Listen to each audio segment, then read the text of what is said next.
First Contact's fatal mistake. The Kraxan Imperial Scout ship Dominance emerged from hyperspace at the edge of a seemingly unremarkable solar system. Its crystalline hull shimmered with residual energy as Captain Zexkar reviewed the preliminary scans. The third planet from the system's star had caught their attention, not for its beauty or resources, but for the primitive radio signals emanating from its surface. Another developing world. Zexkar clicked his mandibles in dismissal. Prepare the standard evaluation protocol. The Kraxan Empire had conquered thousands of worlds across 3 galactic arms. Their process was efficient, clinical, and ultimately devastating for those who opposed them. They had perfected the art of subjugation through countless encounters with species at various stages of development. Earth, as the inhabitants called it, seemed like just another entry in their ever-expanding catalog of conquests. The scout ship's sensors painted a picture that the Kraxan found laughably primitive. Combustion-based vehicles, fossil fuel power plants, and weapons that still relied on chemical propellants. Their atmospheric vessels couldn't even achieve stable orbital flight without discarding components. The most advanced human spacecraft were confined to low orbit around their own planet. Send the preliminary report to High Command, Zexkar ordered. Classification: Level 2 Civilization. Minimal defensive capabilities. Recommended approach: Standard Conquest Protocol 7. Protocol 7 was reserved for worlds that posed so little threat that a full invasion fleet would be unnecessary. A single battle group would suffice. Overwhelming force against a primitive species that had yet to achieve practical spaceflight. The Kraxan had used it successfully hundreds of times before, but as Zexkar's crew compiled their report, they made a series of critical mistakes. They saw the tanks, jets, and missiles, but failed to notice the quantum computing facilities hidden in underground bunkers. They detected the nuclear weapons but missed the experimental graviton pulse generators concealed beneath the ocean floor. They observed the crude rockets but overlooked the prototype dimensional phase drives being tested in classified facilities. Most critically, they misinterpreted humanity's greatest strength, its diversity of thought and approach to problems. The Kraxan Empire, like many advanced civilizations, had achieved its technological supremacy through rigid adherence to proven scientific principles. They had long ago abandoned inefficient paths of research and development. Their technology was superior because they had found the optimal solutions and standardized them across their empire. Humans, in their chaotic and often conflicting pursuit of knowledge, had explored countless technological dead ends. But in doing so, they had discovered principles and possibilities that the Kraxan had never considered. While less advanced in absolute terms, human technology had evolved along radically different lines. The scout ship's sensors detected a small vessel approaching from the planet. Primitive by their standards, chemical propulsion, basic radar systems, and what appeared to be purely observational equipment. Let them approach, Zexkar commanded. Their sensors are too primitive to penetrate our cloaking field. This will give us an excellent opportunity to observe their space capabilities up close. The human vessel, a standard orbital maintenance craft according to their scans, drew steadily closer. Zexkar noted with amusement how it maneuvered with short, inefficient bursts from its thrusters. The crew began placing bets on whether the humans would even detect their presence. They didn't notice that the inefficient movement pattern was deliberately creating a complex geometric pattern in three-dimensional space.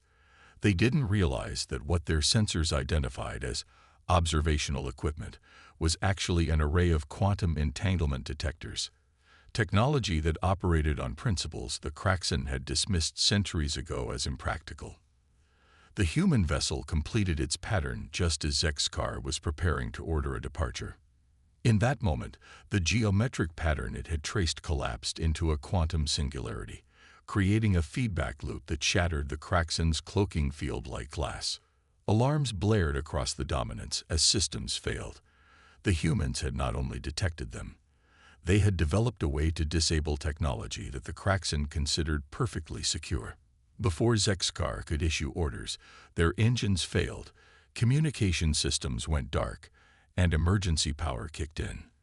The last thing Zexkar saw before the Dominance's systems completely failed was a simple text transmission from the human vessel. "Welcome to Earth. We've been expecting you." The Kraxan Empire had made the same mistake that countless others had made before them. They had looked at Earth and seen only what they expected to see, a primitive world barely reaching for the stars. They hadn't understood that humanity's greatest weapons weren't their missiles or bombs, but their capacity for innovation and their ability to imagine solutions that other species considered impossible. In the darkness of his powerless bridge, Zexkar realized that Protocol 7 was about to become the Empire's first major military miscalculation in over 3 centuries. Earth wasn't defenseless. It was simply defending itself in ways the Kraxan had never imagined possible. The Silent Defenders. Deep beneath the Rocky Mountains, in a facility that officially didn't exist, Dr. Sarah Chen watched the holographic display of the disabled Kraxan scout ship with quiet satisfaction. The quantum entanglement trap had worked exactly as designed, though she doubted the aliens would ever understand how. "Status report on the containment field," she asked, her eyes never leaving the display. Holding steady at 99.8% efficiency, Lieutenant James Rodriguez replied from his station. "They're not going anywhere unless we let them." The chamber they worked in represented humanity's true technological capability. A far cry from the primitive facade the aliens had observed from orbit. Quantum computers processed data through crystalline matrices that would have seemed like magic to most humans, let alone the Kraxan who had dismissed Earth as a backwater world. For decades, humanity had known they weren't alone. The first confirmation had come in 2034, when a deep space monitoring station detected the faint signatures of faster-than-light travel. Instead of announcing this to the world and potentially drawing unwanted attention, Earth's governments had made an unprecedented decision. They would prepare in secret. The United Earth Defense Initiative was born, drawing together the brightest minds from every nation. Their mission wasn't to match alien technology.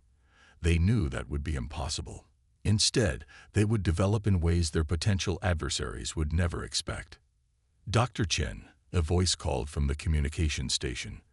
"The Security Council is ready for your briefing." Sarah nodded, straightening her lab coat as the holographic display shifted to show the faces of Earth's leadership.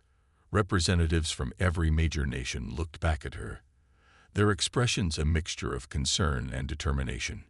"Ladies and gentlemen," she began, Phase 1 was successful. The Kraxan scout ship has been neutralized using the quantum entanglement trap.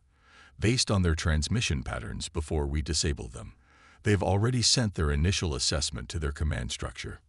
They took the bait. The Chinese representative leaned forward. "Completely." Sarah allowed herself a small smile. "They classified us exactly as we wanted. A Level 2 civilization suitable for their Protocol 7 conquest approach. They'll send a small battle group rather than a full invasion fleet." This had been the gamble, to appear primitive enough that the aliens would underestimate Earth's capabilities, but advanced enough that they wouldn't simply ignore the planet. Humanity had spent years crafting this deception, carefully managing what signals and technology would be visible to outside observers. While the world above continued its seemingly normal development, the real advances had happened in secret. Quantum mechanics had been pushed to their theoretical limits. Gravitational manipulation had progressed far beyond what any conventional science suggested was possible. And most importantly, humanity had developed technologies that operated on principles the Kraxan had long ago dismissed as dead ends. "What's the estimated time frame for their response?" The Russian representative's voice was grave. "Based on their standard procedures, which our deep space monitoring has documented, they'll dispatch a battle group within their equivalent of 72 hours. Their faster-than-light travel capabilities mean we can expect them to arrive within 2 weeks." The American representative spoke next. "Are the orbital defense platforms ready?" "All 37 platforms are in position and cloaked." Sarah brought up a new holographic display showing Earth's orbital defenses. The Kraxan sensors will pass right through them. They're looking for technology they understand. Metallic hulls, energy shields, conventional weapons. Our platforms are built on completely different principles. The defense platforms were perhaps humanity's greatest achievement. And their greatest secret. They didn't rely on traditional materials or energy fields for protection. Instead, they manipulated the fabric of space-time itself, creating areas where the laws of physics could be selectively altered. To the Kraxan sensors, they would be completely invisible, not because they were cloaked, but because they existed in ways the aliens' technology wasn't designed to detect. And the ground-based defenses. The quantum resonance generators are charged and ready. The moment their ships enter our gravity well, we can trigger a cascade failure in their drive systems. Their own technology will become their greatest weakness. Sarah paused, looking at each council member in turn. We've spent 30 years preparing for this moment. Every advancement we've made, every technological path we've explored, has been chosen specifically because it's different from what they expect. The Kraxan Empire has conquered thousands of worlds by being predictable, by following the same technological development path that most civilizations follow. We chose a different path. The council chambers fell silent as the implications sank in. Humanity hadn't tried to match the Kraxans' technology. They had developed entirely new ways of achieving the same results. While the aliens relied on brute force and conventional physics, Earth's defenses operated on principles that the Kraxan had never bothered to explore. Very well, Dr. Chen, the Secretary General, spoke for the first time. Proceed with Phase 2. Let's show these aliens why Earth has survived every threat it's ever faced. As the holographic display faded, Sarah turned back to her team. In 2 weeks, the Kraxan would learn a lesson that would reshape the galaxy's understanding of technological development. They would learn that there was more than one path to the stars, and that dismissing a species as primitive based on their visible technology was a dangerous mistake. The silent defenders of Earth were ready. They had hidden in plain sight, developed in secret, and prepared for this moment. The Kraxan Empire was about to discover that sometimes the most dangerous opponent isn't the one with the biggest weapons, but the one who thinks differently about how to fight. Tide of innovation. The Kraxan battle group emerged from hyperspace with the confidence of predators who had never known defeat. 5 massive warships, their crystalline hulls gleaming in the light of Earth's sun, took up attack positions around the planet. Admiral Vexthor stood on the bridge of his flagship, the Imperial Mandate, surveying what he assumed would be his newest conquest. Primitive orbital installations detected, his sensor officer reported. Minimal defensive capabilities. No energy shields, only basic projectile weapons. Begin standard invasion protocol, Vexthor commanded. Target their major military installations first. Let's show them the futility of resistance. The first plasma torpedoes launched from the Kraxan ships, streaking toward Earth's surface. They never arrived. Halfway through their descent, they simply vanished. There was no explosion, no defensive fire, nothing to indicate what had happened to them. Impossible, the weapons officer muttered, checking his displays. The torpedoes just ceased to exist. What the Kraxan couldn't understand was that the torpedoes hadn't vanished. They had been shunted into a pocket dimension created by Earth's orbital defense platforms. The seemingly empty space around their ships was actually a carefully constructed maze of quantum fields and spatial distortions. Launch fighter squadrons, Vexthor ordered, his mandibles clicking in irritation. Full spectrum scan of the engagement zone. Hundreds of Kraxan fighters poured from the warship's hangars, their sleek forms arranging themselves into perfect attack formations. They represented the pinnacle of conventional space combat technology, each one capable of destroying a small city. That's when Earth revealed its first real surprise. From the planet's surface, hundreds of objects suddenly accelerated upward. To the Kraxan's sensors, they appeared to be primitive chemical rockets, exactly what they expected from a Level 2 civilization. But these weren't rockets at all. Evasive action. Vex Thor shouted, but it was too late. The rockets passed straight through the Kraxan fighters' energy shields, as if they weren't there. On contact, each fighter's systems simply shut down. No explosions, no debris. They simply went dark and began drifting in space. The rockets were actually quantum disruption vehicles, designed specifically to exploit the fundamental principles that all Kraxan technology relied upon. They didn't need to destroy the fighters. They simply forced them into a quantum state where their technology couldn't function. This is impossible. Vex Thor rage. Their level of technology. Admiral. His sensor officer interrupted. Multiple anomalies detecting around our ships. Energy readings are. I've never seen anything like this. The orbital defense platforms have begun their work. Instead of trying to penetrate the Kraxan's superior shields with conventional weapons, they simply altered the laws of physics within localized areas around each ship. Suddenly, the complex quantum mechanics that the Kraxan's technology relied upon began operating under different rules. Systems began failing across the battle group. Shields flickered and died. Weapons refused to charge. Even their artificial gravity generators started functioning in reverse. The mighty warships of the Kraxan Empire found themselves being systematically disabled by an enemy they couldn't even detect. Launch the ground invasion force. Vex Thor commanded desperately. We still have troops. We can still. He never finished the sentence. A new type of vehicle had appeared near his ship, small, agile craft that his sensors insisted were made primarily of carbon fiber and aluminum. Primitive materials. Harmless materials. But these were humanity's quantum strike fighters, and they were about to demonstrate why thinking differently was humanity's greatest weapon. The fighters began executing maneuvers that should have been impossible, literally phasing through solid matter as they pleased. They weren't bound by normal physics because they carried their own pocket of altered spacetime with them. To the Kraxan, it appeared as if reality itself was betraying them. Within minutes, the mighty battle group was reduced to powerless hulks floating in space. No shots fired, no explosions, no conventional combat at all. Earth had won without fighting the kind of battle the Kraxan knew how to fight.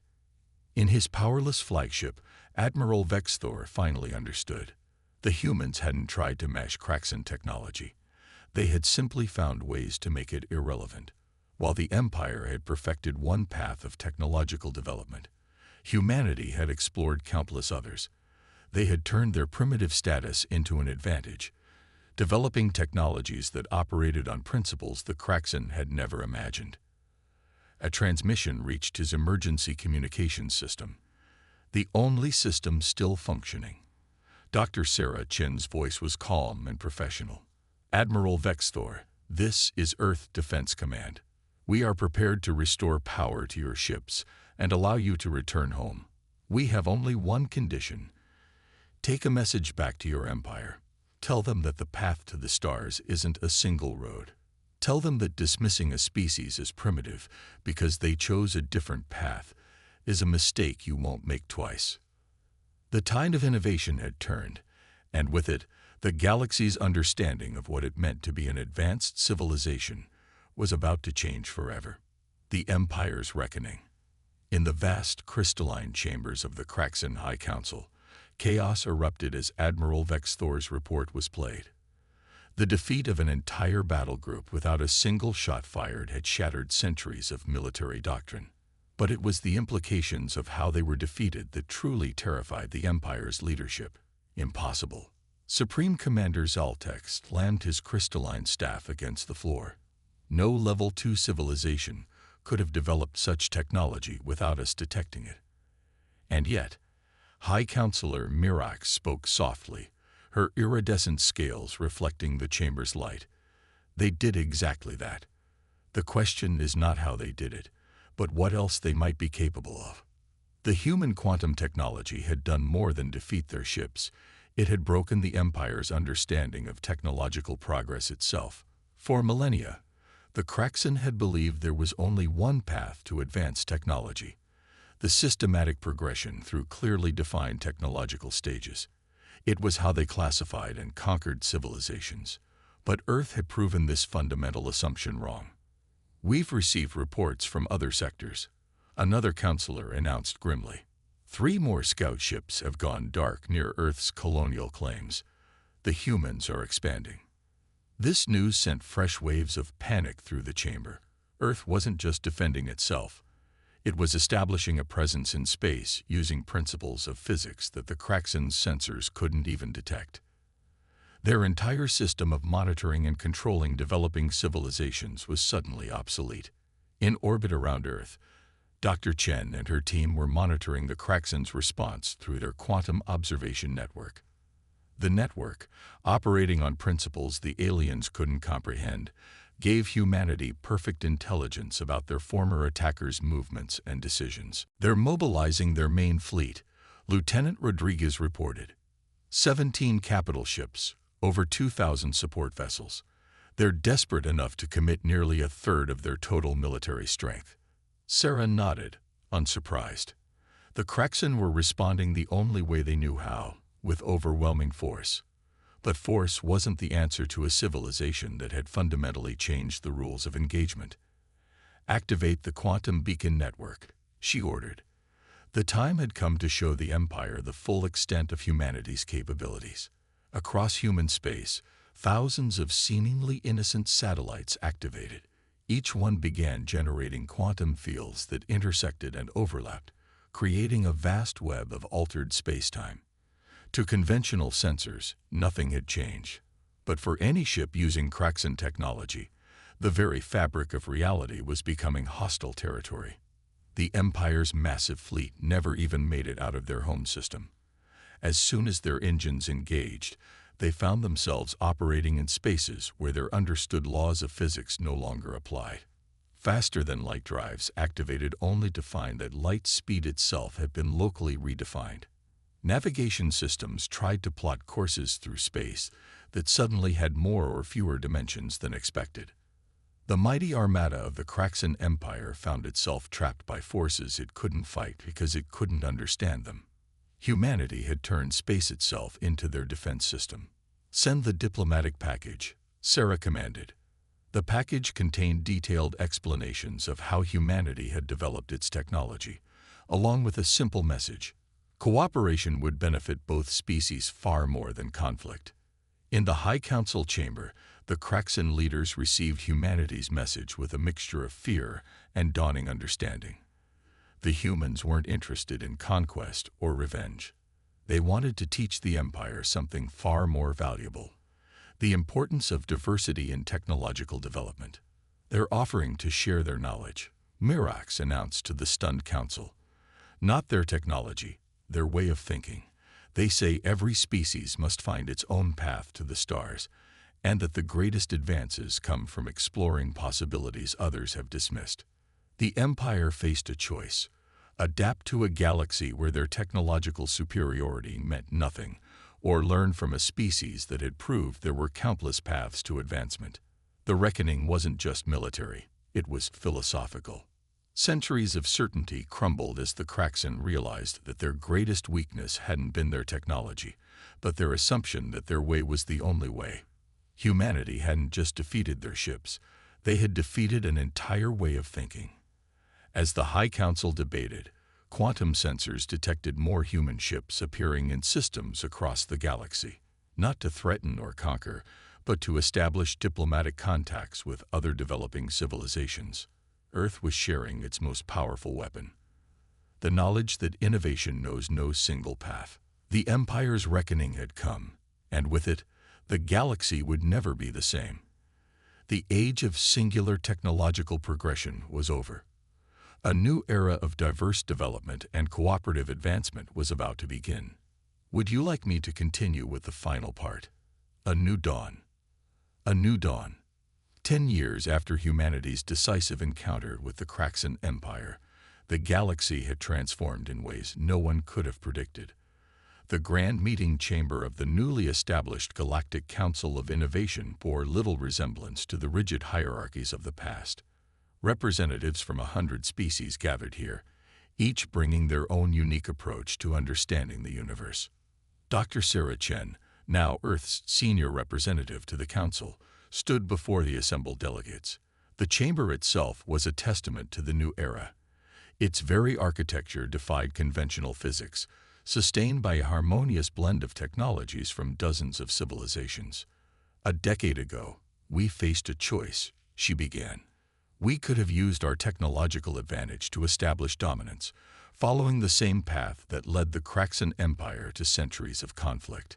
Instead, we chose to share our most valuable discovery, that the path to advancement isn't linear.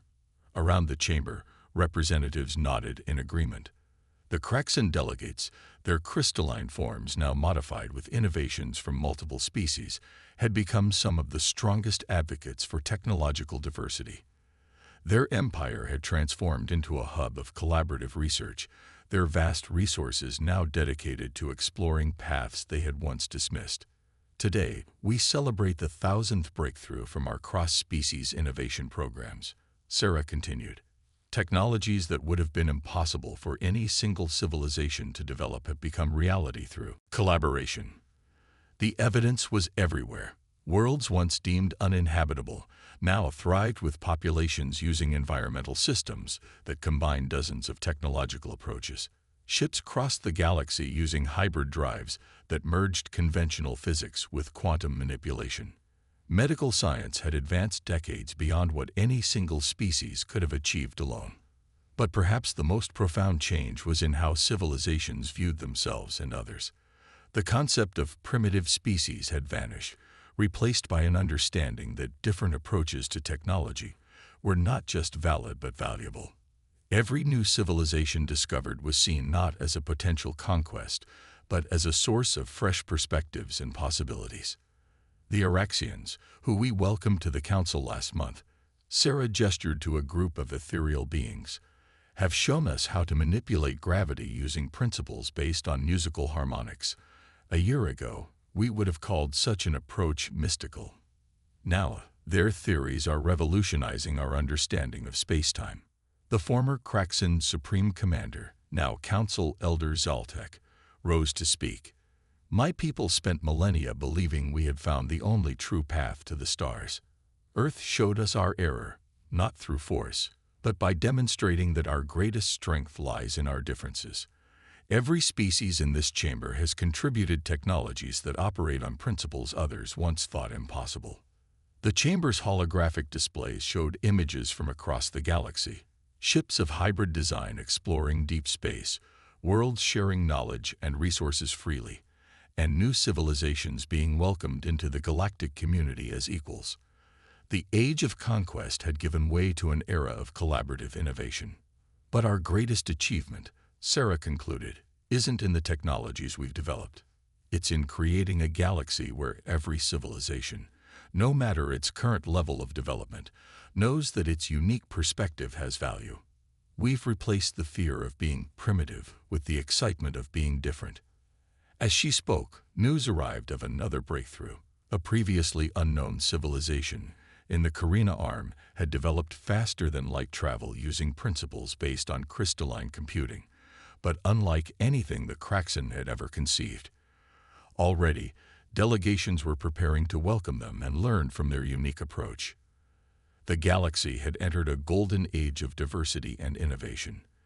The concept of technological superiority had been replaced by technological harmony, the understanding that every approach, every theory, every path of development had something to contribute to the greater whole. Earth, once dismissed as a primitive backwater, had become not a ruler but a bridge, a living example that the most powerful force in the universe wasn't advanced technology, but the willingness to think differently and share knowledge freely.